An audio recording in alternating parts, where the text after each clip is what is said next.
नमस्कार मित्रों। तो चलिए हमारा जो नेक्स्ट टॉपिक है जो है मेडिवल हिस्ट्री, मतलब कि मध्यकालीन भारत के इतिहास, उस पर हम लोग चर्चा करते हैं।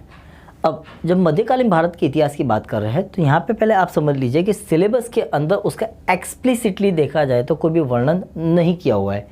एक्सप्लिसिट मतलब ये आपको कहीं पे सिलेबस में देखने को नहीं मिलेगा कि लिखा हुआ है कि कहीं पे मुगल साम्राज्य या दिल्ली सल्तनत में कौन सी घटनाएं बनी थी या तो उन लोगों ने कौन से क्षेत्र में सबसे अधिक योगदान दिया था। इस तरह का सिलेबस में तो आपको कहीं पे देखने को नहीं मिलेगा, लेकिन प्रश्न आते हैं। हाँ, प्रश्न आते हैं जो हम लोग अभी देखेंगे। आते हैं हम लोग सिलेबस पे। तो सिलेबस में कौन सी चीज़ों के बारे में वर्णन किया हुआ है, तो आप देख सकते हो कि सिलेबस में सबसे पहला जो चीज़ लिखा हुआ है वो ये प्रीलिम्स के अंदर हिस्ट्री ऑफ इंडिया, मतलब कि भारत का इतिहास, एंड इंडियन नेशनल मूवमेंट, जो हम लोग कहाँ पे पढ़ेंगे, मॉडर्न में, मतलब कि आधुनिक भारत के इतिहास में हम लोग आगे जाके इसके बारे में चर्चा करेंगे। लेकिन जब आप मेंस के सिलेबस की बात कर रहे हो, मतलब कि मुख्य परीक्षा की बात कर रहे हो, तो यहाँ पे आपको देखने को मिलेगा कि क्या लिखा हो, इंडियन कल्चर। खैर कल्चर जो है वो हम लोग कुछ थोड़ी देर के बाद अभी हम लोग समझेंगे। लेकिन दूसरा जो लिखा हुआ है वो है इंडियन सोसाइटी, और इसके साथ साथ में जो चीज़ लिखा हुआ, role of women, effects of globalization, social empowerment.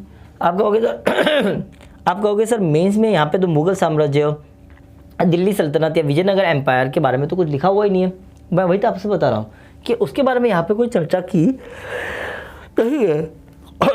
इसका मतलब क्या है कि यूपीएससी का जो सिलेबस है वो कुछ हद तक वेग है, और ये जो वेग सिलेबस है, अगर आपको उसका और ज़्यादा स्पष्ट तरीके से अगर आपको उसका फॉर्म या उसका आपको रूप देखना हो तो आपको क्या करना होगा, आपको प्रीवियस ईयर के क्वेश्चन पेपर्स को रिफ़र करना होगा, प्रीवियस ईयर के क्वेश्चन पेपर को खोल के देखना होगा। ठीक है, तो अब जो हम लोग बात करेंगे वो क्या है, ये टॉपिक के अंदर ये सेशन में हम लोग दो चीज़ों के बारे में चर्चा करेंगे। वो दो कौन सी चीज़ें हैं। पहली चीज़ जो है मेडिवल हिस्ट्री, मतलब कि मध्यकालीन भारत का इतिहास, और भारतीय समाज। आप कहोगे सर क्यों भारतीय समाज को भी लिया हुआ है, क्योंकि मुझे ये टॉपिक को इंटरेस्टिंग भी बनाना है और आपको थोड़ा विस्तार में समझाना है कि कौन से टॉपिक में से प्रश्न ज़्यादा आते हैं, कौन से टॉपिक में से प्रश्न कम आते हैं। तो चले देखते सिलेबस में और क्या चीज़ें लिखी हुई है। पहली चीज़, Indian culture, that will cover the salient aspects, मतलब कि मुख्य लाक्षणिकता है किसके अंदर, आर्ट मतलब कला, लिटरेचर मतलब साहित्य, आर्किटेक्चर मतलब वास्तुकला, from ancient to modern times. अब आप कहोगे सर मॉडर्न में तो हम लोग क्या देखते हैं कि जो अंग्रेज़ों ने जो चीज़ों के अंदर योगदान दिया है, मतलब कि वास्तुकला के क्षेत्र में जहाँ पे भी योगदान दिया है, आप कहोगे सर कलकत्ता में, यस कलकत्ता में, बॉम्बे में, यस बॉम्बे में। ठीक है, जैसे फॉर एग्जांपल आज जिसे हम लोग कहते हैं छत्रपति शिवाजी टर्मिनस। ठीक है, वो छत्रपति शिवाजी टर्मिनस जो है वो किस समय पे बना था, आप कहोगे सर ये अंग्रेज़ों के समय पे बनाया गया था। तो ये सब जो भी है इसके बारे में प्रश्न पूछा जा सकता है। ये बात और है कि अभी तक पूछा नहीं है, पिछले 10 वर्षों में तो नहीं पूछा हुआ है, लेकिन पूछा जा सकता है, बिल्कुल पूछा जा सकता है। गोवा, तो गोवा में भी आप देख सकते हो बहुत सारे जो चर्च है वो अंग्रेज़ों ने बनाए थे। तो ये जो अंग्रेज़ों ने बनाए थे या अंग्रेज़ों के अलावा बाकी जो यूरोपियन लोगों ने बनाए थे, तो उसके बारे में चर्चा हुई नहीं है, या तो प्रश्न पूछा हुआ नहीं है, लेकिन प्रश्न पूछाने की संभावना है। हाँ बिल्कुल, प्रश्न पूछने की संभावना है, इसको आप पूरी तरह से नज़रअंदाज नहीं कर सकते हो। क्यों, आपके सिलेबस में तो बाकायदे लिखा हुआ है फ्रॉम एंशिएंट, मतलब कि प्राचीन भारत से लेकर अभी हाल तक, वर्तमान तक इसमें हम लोग किस प्रकार की प्रगति देखने को मिली है। दूसरी चीज़, salient features of Indian society, diversity of India. वो क्या है कि भाई भारतीय समाज की मुख्य लाक्षणिकता क्या है और भारत में विविधता आपको किस प्रकार से देखने को मिलती है। अब सोसाइटी के अंदर ही महिला को शामिल किया जाता है, लेकिन यहाँ पे आप देख सकते हो कि महिलाओं के बारे में जो वर्णन किया हुआ है उसे एक्सप्लिसिटली अलग तरीके से लिखा हुआ है। मतलब क्या है कि आप एक या दो प्रश्न का तो अनुमान लगा ही सकते हो कि एक या दो प्रश्न केवल किस में से पूछे जाएंगे, आपको महिलाओं के संदर्भ में पूछे जा सकते हैं। ठीक है, नहीं तो आप इसको चाहो तो सोसाइटी के अंदर शामिल कर सकते हो, मतलब कि भारतीय समाज में शामिल कर सकते थे। लेकिन एक्सप्लिसिटली लिखने का मतलब क्या है, मतलब केवल यही है कि भाई सोसाइटी पे प्रश्न आएंगे और महिलाओं पे भी अलग से आपको प्रश्न देखने को मिल सकते हैं। You may witness some questions directly out of females. वो टॉपिक में क्या दिया हुआ है, सिलेबस में क्या लिखा हुआ है, रोल ऑफ वीमेन, महिलाओं का किस तरह से काम रहा है, योगदान रहा है, रोल उन लोग ने किस तरह से नेतृत्व किया है, वीमेन्स ऑर्गेनाइजेशन, महिलाओं के संगठन, पॉपुलेशन उन लोग की जनसंख्या and population and associated issues, जनसंख्या और से जुड़े हुए मुद्दे, पॉवर्टी एंड डेवलपमेंट इश्यूज, गरीबी और उससे लगते हुए मुद्दे, अर्बनाइजेशन, शहरीकरण और उससे लगते हुए मुद्दे, प्रॉब्लम्स, समस्या क्या क्या है और उसके समाधान किस प्रकार से, फिर लिखा हुआ effects of globalization on Indian society. अब इसे अलग से ही लिखा हुआ है कि भारतीय समाज के ऊपर वैश्वीकरण का किस प्रकार से असर रहा है। नेक्स्ट लिखा हुआ है social empowerment, communalism, regionalism and secularism. तो यहाँ से आप देख सकते हो कि क्वेश्चंस आने की संभावना है। हाँ, क्वेश्चंस आ सकते हैं, बिल्कुल आ सकते हैं। क्लियर। अब वो क्वेश्चंस का प्रकार किस तरह से होता है, वो क्वेश्चन का तरीका किस तरह से होता है, वो अभी हम लोग बाद में, थोड़ी देर के बाद में समझेंगे। लेकिन ये जो चीज़ है आप देख सकते हो कि मैंने मेंस पे शामिल किया हुआ है। मैंने नहीं, मतलब इनफैक्ट देखा जाए तो यूपीएससी ने मेंस पे शामिल किया हुआ है। तो ये जो सोसाइटी वाला जो पार्ट है, इंडियन सोसाइटी, ये सोसाइटी जो है ये कैटेगोरिकली देखा जाए तो मेंस का हिस्सा है। यस, मेंस का हिस्सा है। अब आप कहोगे सर बहुत वर्षों पहले, मतलब कि 2013 के आसपास की बात करें तो प्रश्न आते थे कि फॉर एग्जाम्पल इंडिया के अंदर सेक्स रेशियो कितना है। ये सब क्वेश्चन जो ये देखा जाए तो आपके इकोनॉमी के अंदर लिखा हुआ है, इकोनॉमी एंड सोशल डेवलपमेंट। ठीक है, मतलब कि आर्थिक विकास एवं सामाजिक विकास के संदर्भ में आपको प्रश्न देखने को मिलते हैं। तो ये जो है सोसाइटी जिसकी अभी हम लोग चर्चा कर रहे हैं, इसके आधार पे प्रीलिम्स पे तो प्रश्न नहीं पूछे हुए। जो प्रश्न पूछे हुए वो क्या है प्रश्न, कि भाई कौन सी रिपोर्ट है जिसके अंदर महिलाओं के बारे में चर्चा होती है, वो रिपोर्ट को प्रस्तुत करने वाला कौन है, वो देश बराबर वो देश या तो संगठन कौन सा है जो ये रिपोर्ट को प्रस्तुत करता है, या तो वार्षिक हर वर्ष इसके अंदर इंडिया का रैंकिंग क्या हो रहा है, बढ़ रहा है, सुधर रहा है या घट रहा है, इसके बारे में ये लोग आपको प्रश्न पूछ सकते हैं। लेकिन वो प्रश्न जो है वो कहाँ से आते हैं, वो इकोनॉमी एंड सोशल डेवलपमेंट, मतलब कि सामाजिक, आर्थिक एवं सामाजिक विकास, जो हम लोग आगे आने वाले सत्र में, आने वाले सेशन में हम लोग इसको समझेंगे, विस्तार में समझेंगे, एकदम भीतर जाके समझेंगे। तो ये आई होप, मुझे लगता है, मेरा अनुमान है वहाँ तक आप लोग को क्लियर हो गया होगा। अब नेक्स्ट जो है कि और क्वेश्चंस कहाँ से आते हैं, तो आप देख सकते हो जीएस पेपर 2 में से आते हैं। अब जीएस पेपर 2 में क्या टॉपिक दिया हुआ है, तो पहले समझ लीजिए कि पेपर 1 जो है, मतलब कि जीएस पेपर 1, यहाँ पे जो आपको दिया हुआ है वो है सोशल इश्यूज। और जीएस पेपर 2 में जो चीज़ दी हुई है वो क्या है, इसमें दिया हुआ है सोशल जस्टिस। तो दोनों में फ़र्क क्या है, तो एक मुद्दे के बारे में चर्चा हो रही है, मुद्दे, ठीक है, और एक न्याय के बारे में चर्चा हो रही है। अब मेरा पहला प्रश्न आपसे ये है कि न्याय आप कब दे सकते हो, घटना होने के बाद आप दे सकते हो। तो पहले यहाँ पे मुद्दे के बारे में चर्चा किए, और अब समाज के वो हिस्से जो पीछे रह गए हैं, या तो समाज के वो हिस्से जिसका अन्याय हो रहा है या तो हो चुका है, आप उन्हें न्याय किस तरह से दोगे, उसके बारे में आपको चर्चा करना है। ठीक है, तो ये जीएस पेपर 2 जो है ये क्या है, ये बेसिकली गवर्नेंस के संदर्भ में आपको प्रश्न पूछते हैं। Governance, weaker sections of the society, मतलब कि समाज के वो हिस्से जो कमज़ोर है, वो संदर्भ में आपको प्रश्न पूछा जाता है कि आप उन्हें अब न्याय किस तरह से दोगे।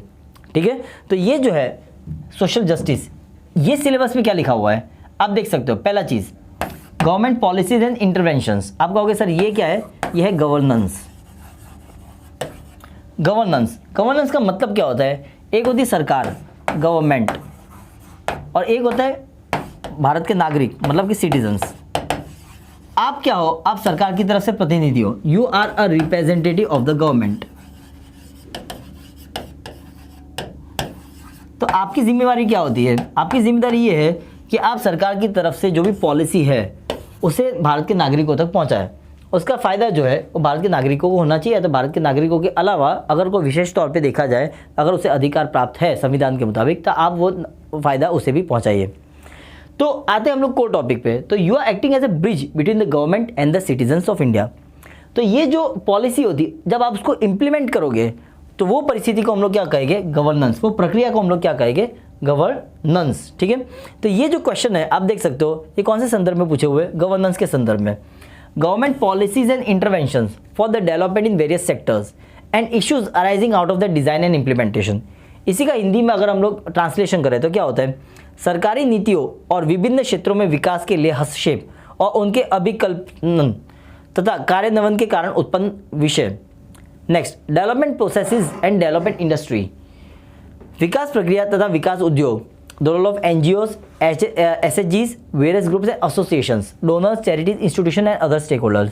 अब इसको एक्सप्लिसिटली, मतलब अलग से लिखने का कारण क्या है, क्यों जब आप आईएएस बन जाओगे तो आपको इन संगठनों के साथ में भी काम करना है। केवल ऐसा तो है नहीं कि आप सरकार के प्रतिनिधि हो, मतलब आप सरकार की तरफ से ऑर्डर्स लोगे। मैं ये नहीं कहता कि आप इन लोग से ऑर्डर्स लीजिए, लेकिन आपको इन सब के साथ में काम करना है। तो you are suppose to work in tandem with them, you are suppose to work in sync with them. तो इसलिए यहाँ पे अलग से दिया हुआ है कि development processes and development industry, कि यहाँ पे बाकी और जो स्टेक होल्डर्स है, मतलब कि बाकी और जो संस्थाएं या इंस्टीट्यूशंस जो आपके साथ में काम करना चाहती है या तो आपके साथ काम करने के लिए आपके पास से अनुमति मांग रही है, तो उन लोगों के साथ आप अगर काम कर रहे हो तो आपको किस तरह से आगे जाके चुनौतियों का सामना करना पड़ सकता है, वो चीज़ के बारे में जानकारी देने के लिए आपको ये टॉपिक्स दिए हुए हैं। और क्या दिया हुआ है, welfare scheme for vulnerable sections. Vulnerable का मतलब क्या होता है कि वो सेक्शन कि जिसको सबसे ज़्यादा नुकसान होने की संभावना है।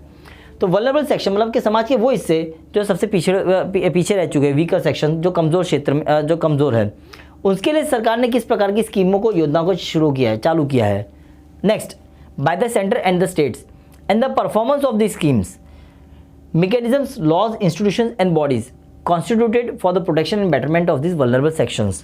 समाज के इन क्षेत्रों के लिए हम लोग ने और कौन से कायदे कानून बनाए हैं और कौन सी संस्थाओं की रचना की है और कौन से संगठन बनाए ताकि इसका हम लोग क्या कर सके, हम लोग इनके बेहतरी के लिए कार्य कर सके। ठीक है, फॉर द प्रोटेक्शन, इन लोगों की सुरक्षा के लिए और इन लोगों की बेहतरी के लिए, इन लोगों की प्रगति के लिए हम लोग काम कर सके। तो ये जो है ये किस पे दिया हुआ है, आपका हो गया सर जीएस पेपर 2 मतलब कि सोशल जस्टिस के अंदर दिया हुआ है। ठीक है, आगे के जो मुद्दे हैं जो हम लोग ने चर्चा की वो कौन से संदर्भ में, सोशल इश्यूज़ के संदर्भ में। ये जो टॉपिक्स के बारे में हम लोग ने चर्चा की है वो कौन से संदर्भ में, आपका हो गया सर जीएस पेपर 2 मतलब कि सोशल जस्टिस के संदर्भ में। Is a clear. तो आते हैं हम लोग वेटेज के ऊपर। वेटेज क्या है और कितना है।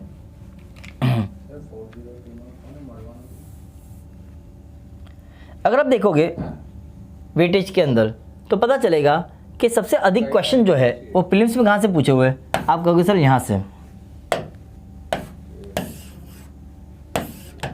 मुस्लिम खिलाफत। और क्वेश्चंस कहाँ से आए, आप कहोगे सर विजयनगर एम्पायर। तो एक वीडियो जो मैं देख रहा था उसमें ऐसा कहा जा रहा था कि अभी यूपीएससी का जो ध्यान है, जो फोकस है वो मेडावल के ऊपर ज़्यादा बढ़ रहा है। अग्रीड। और उसमें ये वीडियो में ये भी वर्णन किया हुआ था कि इसमें अधिकतर जो प्रश्न आते हैं वो विजयनगर एम्पायर में से आते हैं। क्वेश्चन विजयनगर एम्पायर में से आते हैं, लेकिन अगर एनालिसिस के मुताबिक आप देखोगे तो पता चलेगा कि अभी अधिकतर जो प्रश्न है वो कहाँ से आते हैं, मुस्लिम खिलाफत में से आते हैं। इज ए क्लियर, यस और नो। मेंस में क्वेश्चन कहाँ से आ रहे हैं, दोबारा हम लोग को यहीं पे देखने को मिलता है। अगर हम लोग इतिहास के संदर्भ में बात करें तो अब उसके बाद अगर आप कल्चर की बात करो, संस्कृति के संदर्भ में बात करो, तो संस्कृति में आपको क्या देखने को मिलता है कि क्वेश्चंस आ रहे हैं। हाँ, डांसेस में से भी कुछ हद तक क्वेश्चंस आए हैं। ठीक है, और क्वेश्चंस कहाँ से आए हैं, अभी एक नई चीज़ जो चर्चा में देखने को मिल रही है वो क्या है, वो है स्पोर्ट्स के। स्पोर्ट्स में से भी अभी क्वेश्चन ज़्यादा आ रहे हैं। अगर आप देखोगे तो पिछले 4 वर्षों के अंदर स्पोर्ट्स में से कुल मिला के कितने प्रश्न आए, आप कहोगे सर 5 प्रश्न। मतलब कि ऑन एन एवरेज, एवरेज को हम लोग हिंदी में कहेंगे औसत, 4 वर्षों में अगर आप 5 प्रश्न देखते हो, इसका मतलब क्या है कि प्रति वर्ष आपने एक क्वेश्चन तो देखा है। ठीक है, और कहाँ से क्वेश्चंस आपको देखने को मिलते हैं,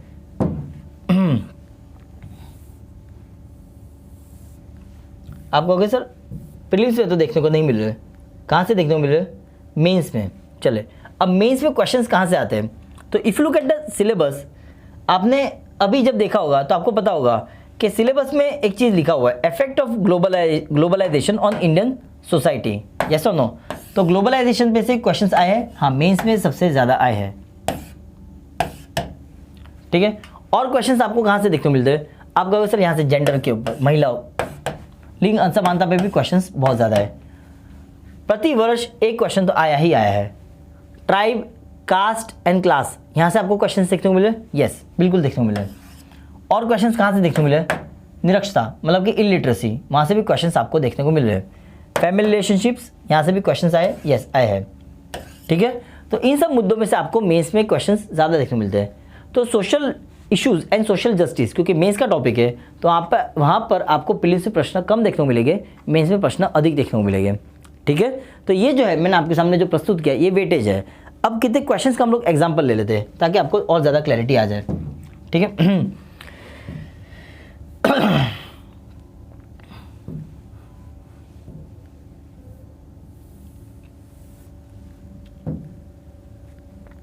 चलिए कौन से टॉपिक पे से क्वेश्चंस देखते हैं, मुस्लिम खिलाफत पे देखते हैं। तो पहला जो क्वेश्चन जो पूछा हुआ है, जो वर्ष 2023 में मतलब कि ये वर्ष में पूछा हुआ है, वो क्या था, what were the major technological changes introduced during the sultanate period, how did those technological changes influence the Indian society. अब आप कहोगे सर इन्फ्लुएंस भी पूछा हुआ है, मतलब भारतीय समाज के ऊपर इसका असर क्या हुआ वो भी पूछा हुआ है, और हिस्ट्री ऑफ टेक्नोलॉजी भी पूछा हुआ है। हिस्ट्री ऑफ टेक्नोलॉजी मतलब क्या होता है, आपको सर हिस्ट्री के भी अलग अलग प्रकार है, history of culture, history of gender, history of technology, history of society, ठीक है ना। यहाँ पे प्रश्न क्या पूछा हुआ है कि भाई मुस्लिम सल्तनत के समय पे इन लोग ने किस प्रकार के नॉट औद्योगिक तकनीकी बदलाव लाने के प्रयत्न किए थे और उसका भारतीय समाज पे किस प्रकार से असर हुआ था, ठीक है। और क्वेश्चन कौन से पूछा हुआ है जो वर्ष 2020 में आपको देखने को मिलता है, Persian literary sources of medieval India reflect the spirit of the age, comment. अब आपको कहोगे सर पर्शियन लिटरेरी सोर्सेज मतलब कौन से सोर्सेज है, तो उदाहरण के तौर पे औरंगजेब का बड़ा भाई जो था दारा शिकोह, उसने भी भगवद गीता को फारसी में ट्रांसलेट करने का प्रयत्न किया था। तो यहाँ पे वही है कि पर्शियन लिटरेरी सोर्सेज, तो ऐसे कुछ आप एग्जाम्पल ले सकते हो, उदाहरण ले सकते हो कि जो फारसी में वो किताबें जो लिखी हुई थी उसमें तो आपको भारत की मध्यकालीन भारत का आपको चित्र किस प्रकार से देखने मिलता है, उसका प्रतिबिंब आपको किस प्रकार से देखने मिलता है, ठीक है। और उसमें क्या क्या ऐसी चीज़ों के बारे में वर्णन किया हुआ है जो बताता है कि उस समय पे मध्यकालीन भारत के समय पे सामाजिक की परिस्थिति क्या थी। तो ये जो क्वेश्चन है एग्जाम्पल के तौर पर जो मैंने आपके सामने प्रस्तुत किए, ये कौन से क्वेश्चन है, ये क्वेश्चन है मेंस के। प्रीलिम्स के भी बहुत सारे क्वेश्चंस देख लेते हैं। पहला क्वेश्चन विजयनगर पे, तो विजयनगर पे जो क्वेश्चन जो पूछा हुआ है 2023 के अंदर वो क्या था, वो among the following rulers of Vijayanagar empire constructed a large dam across Tungabhadra river and a canal cum aqueduct several kilometres long from the river to the capital city. अब ये कौन से संदर्भ में क्वेश्चन पूछा हुआ है, आप कहोगे सर उनकी पॉलिसी क्या थी, उन्होंने कौन सी योजनाएं या तो कौन सी नीतियों के का फाउंडेशन मतलब कि बुनियाद रखी थी जिसकी वजह से वहाँ के उन लोगों के नागरिकों को फ़ायदा मिला था। तो यहाँ पे जो क्वेश्चन पूछा हुआ है वो ये है कि विजयनगर साम्राज्य में से या तो राजवंश में से ऐसा कौन सा राजा था जिन्होंने इस प्रकार की एक कैनल बनाने का प्रयत्न किया था, कहाँ से, तुंगभद्रा से लेके उनके राजधानी तक बनाने का प्रयत्न किया था, ठीक है। और एक क्वेश्चन देख लेते हैं ताकि ज़्यादा क्लैरिटी आ जाए।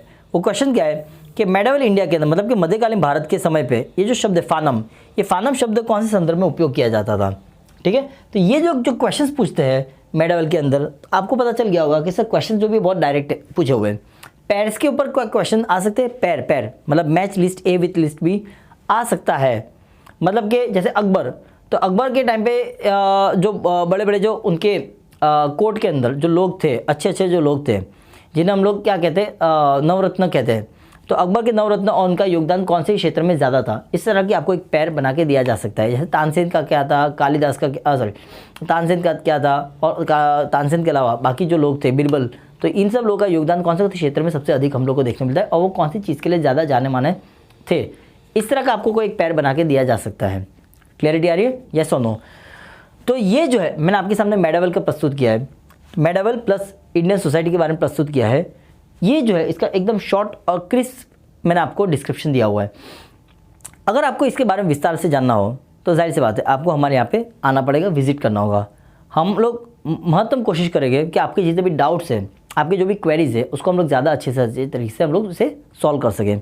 इसके अलावा भी दूसरा भी एक ऑप्शन है कि आप चाहो तो आपके कमेंट बॉक्स के अंदर आपके कमेंट या जो भी आपके जो डाउट्स है उसको आप पेश कर सकते हो, प्रस्तुत कर सकते हो। अगर पॉसिबल होगा तो हम लोग महत्तम कोशिश करेंगे, प्रयत्न करेंगे कि आपके डाउट्स को हम लोग वहीं पे कमेंट बॉक्स में ही, चैट बॉक्स में ही सॉल्व कर दें। Otherwise you are most welcome here at any time, ठीक है। By that time, thank you so much.